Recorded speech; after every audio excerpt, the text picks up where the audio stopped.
want to do a quick update video.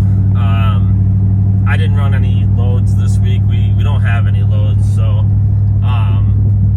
there may be some now. I spoke to my dispatcher on Sunday because I was going to try to run a load or two this week before I left for my camping trip. But when I spoke to him on Sunday, he said there were no loads. Factories were supposed to be back up and running Monday, so that we should start seeing some work trickle in. But he said it was slow, so I just took the week off. I had a lot of work to do in my business, so I figured there's probably guys that's all they do is run RV transport, and they can probably use the work. So I used this week to kind of focus on what I had going on. So it's Thursday, July 17th, I believe it is. Should be, because I think my birthday's tomorrow. But I'm gone. I'm leaving tonight. I've actually got my camper hooked up now. I just picked it up from Camping World out in Braidwood. Still having a lot of issues. It's my new travel trailer. Supposedly, I haven't even checked it because I was rushing, but supposedly everything is fixed on the camper that was wrong with it, except decal they had to order. It's got those little awnings that come out with the slides, so they protect the slides from getting any debris on the top. And one of them was installed incorrectly, and when we ran it out, it like snapped and messed up a decal. So they ordered decals, and those haven't shown up yet. So I'll have to bring it back eventually to get that done. I did notice that my battery was completely dead, which sucked.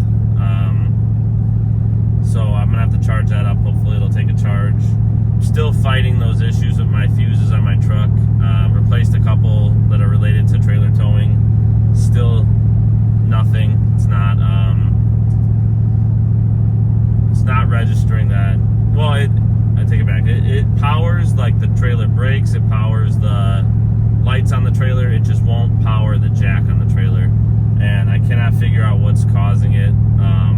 I think I've replaced two of the fuses that were 30 amps that are related to trailers, trailer towing in one way or another. That's what I was reading in the manual. I think my next option is just to replace every single fuse that has anything to do with a trailer, and hopefully I'll figure out which one is causing the issue. But so with my battery being dead and my truck not powering it, I had to use a jump box at Camping World to get it to adjust the jacks to get it onto my truck. Other issue that I found with my truck this week is I got a chip in my windshield, or a small crack, which is like one of my pet peeves. I hate having a crack in a windshield, so I'm gonna have to get it replaced, as well as as far as I know, with DOT, you're not allowed to have any cracks in your windshield. So it's very small, maybe a 1/4 inch long, right? But it's right underneath my rearview mirror, and it just catches my attention. So I'm gonna have to schedule to get that replaced. I'm actually surprised it took that long for me to get a crack in the windshield. I feel like with the miles I've been driving, I figured it would happen a lot sooner. So I feel like every vehicle I've owned, I've ended up having to replace a windshield in it. But I've put like 64,000 miles on this truck since I bought it, maybe a little more, back in November. So if my windshields last 65,000, I think I might be all right. I can't complain too much.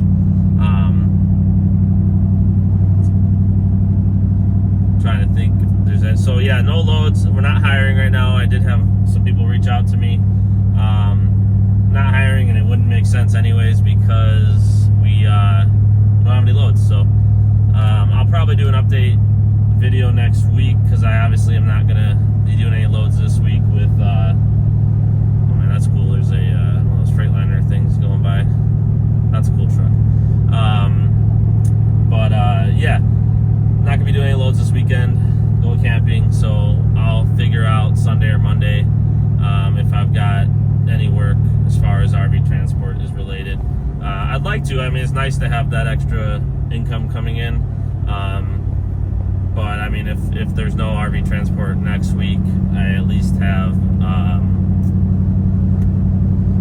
my business. I still got a ton of work to do there, so I'll be fine.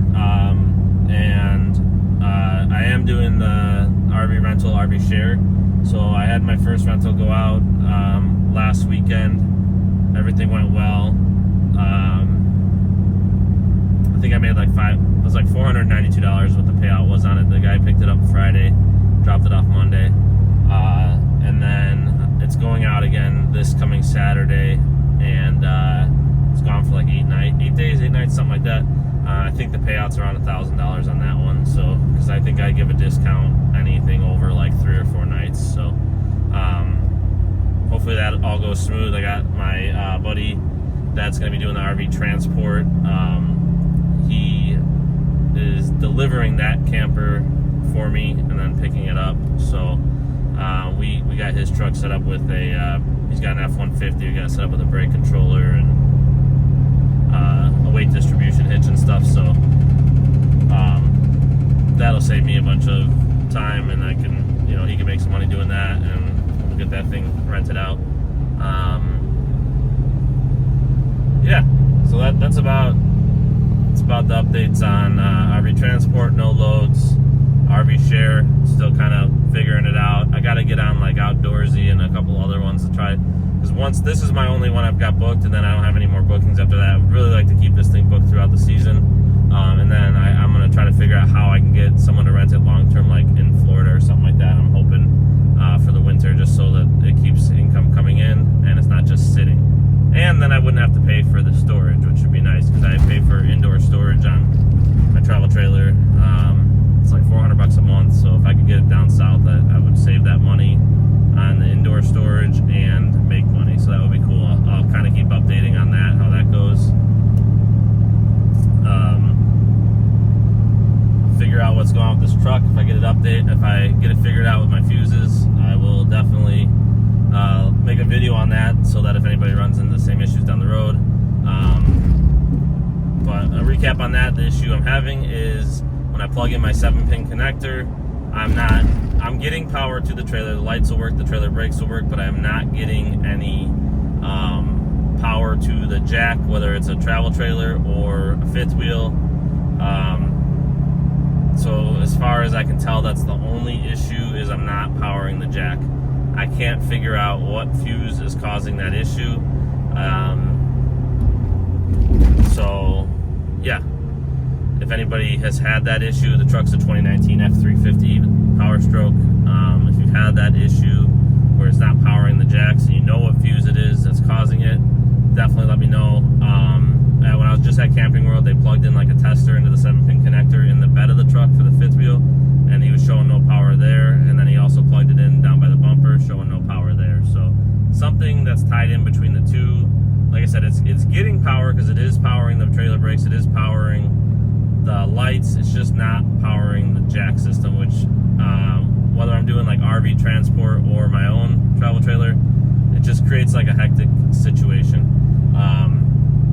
Once I get to the campsite, I can plug into the 50 amp there and it's fine because I can power everything off of that. But like picking it up from storage or anything like that, I almost always have to carry a couple batteries around with me and make sure they're charged, just so I can swap them on my travel trailer or my fifth wheel, because if it sits for any period of time, it's not charging the battery either when it's hooked up to my truck. So it's basically just sitting and the battery just keeps dying. So that's what's going on. It's pretty much all the updates. Going camping. It's my birthday tomorrow, so birthdays are not exciting anymore at this age. But let me know in the comments if you're doing RV transport, if you guys have gotten any loads. I did hear that Indiana Transport still has a bunch of loads on their load board, but you'd be pulling for like $1.30, $1.40 a mile, which I don't know how you make any